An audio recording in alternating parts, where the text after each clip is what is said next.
สวัสดีค่ะก็กลับมาช่องรักสุขภาพอีกแล้วนะคะช่องของคนรักสุขภาพทุกคนนะคะวันนี้เรามาชวนทำนะคะแพนเค้กไร้แป้งกันนะคะและไร้น้ำตาลนะคะโดยที่เราจะใช้แป้งมะพร้าวแทนนะคะซึ่งแป้งมะพร้าวมีไฟเบอร์สูงมากๆนั่นเองค่ะเดี๋ยวเราไปเริ่มทำกันเลยนะคะโดยที่เราจะจัดเสิร์ฟคู่กับน้ำผึ้งโดยขั้นตอนแรกนะคะให้เราบดนะคะกล้วยหอมนะคะจำนวน2ลูกนะคะให้ละเอียดค่ะ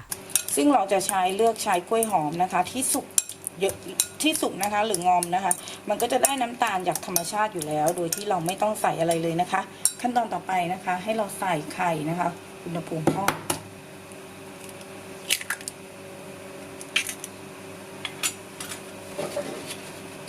อันนี้เบอร์4นะคะจะใช้อยู่ประมาณ2ฟองนะคะ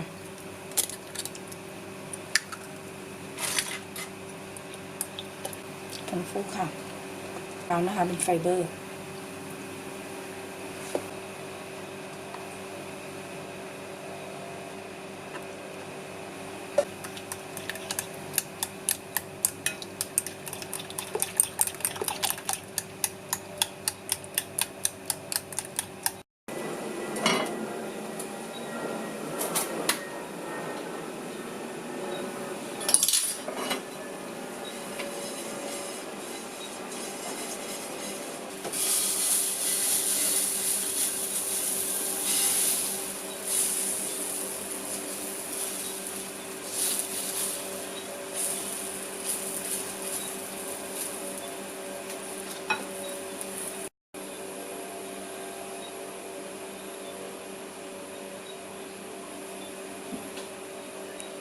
ค่ะทีนี้เราจัดเสิร์ฟคู่กับน้ำผึ้งนะคะ